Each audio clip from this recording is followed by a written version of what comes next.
Thank you, Chair. Thanks for holding this hearing. Mr. Zuckerberg, we're glad to have you in the House Financial Services Committee. As a former startup investor and entrepreneur and banker over many years, I congratulate you, like so many of my colleagues, on an extraordinary investment and entrepreneurial success in creating Facebook. And I do also admire people in our capitalist system here that are disruptors, that find a gap, find a weakness, and try to exploit it with a new product that's better for consumers.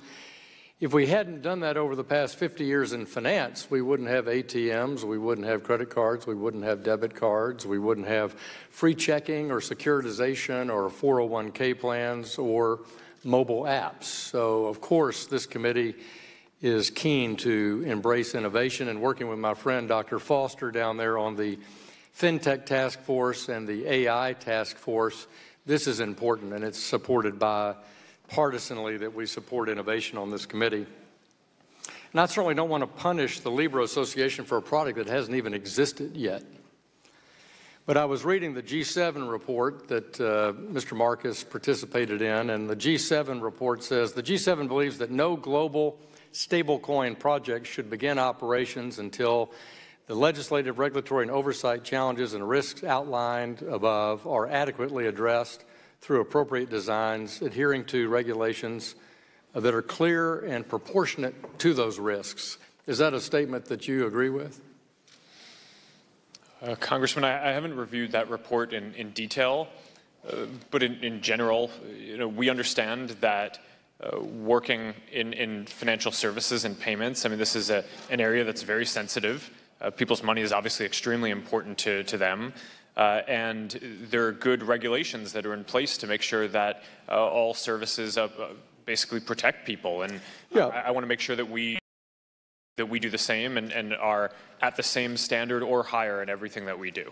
Well, I appreciate that. That's good. I think you've made it clear to Mr. Hazanga, Mr. Luetkemeyer, and others that Libra will not go forward in the world in any country unless it meets an adequate standard here in the United States. And I think that what I'm saying is this G7 announcement last week, I would say, mirrors that exactly, that the G7 countries beyond the United States agree with that view as well.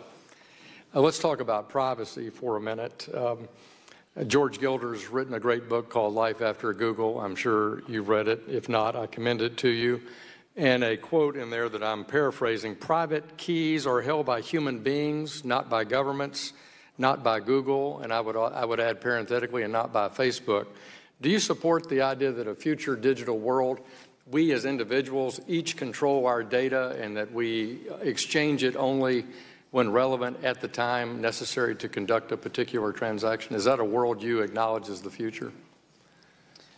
Well, Congressman, I think it might be a little more nuanced. I certainly think that that there should be private tools that people can use to exchange messages and information privately. That's why WhatsApp is end-to-end encrypted. That's why we're moving our private messaging tools to be end-to-end encrypted. At the same time, I think that as content gets to be broader and more publicly visible, the equities and values and the balance there shifts towards upholding public safety in addition to privacy. And I think that if someone is sharing something very broadly, we need to make sure it's not broadly inciting violence. Right. Or, no, I understand that point. I'm talking about people's personal data, the privacy of people's personal data, that it's theirs to share as they deem fit under some authentication. Let me move on. Let's talk about digital currency. Dr. Foster and I also sent a letter to Chairman Powell at the Federal Reserve about the idea of a digital dollar. My interest in that was actually raised by Mr. Marcus in his testimony. Wouldn't it be easier if there was a digital token that was a U.S. dollar for that to simply be the digital token you're looking for, and as noted here, that you don't go and try to create something separate? So my understanding, Congressman, wouldn't that meet all the standards you need? You want to help remittances, you want to lower costs, you want to create a different rail for payments. Wouldn't that be successful in doing that? My understanding, Congressman, is that the community is fairly split on this point.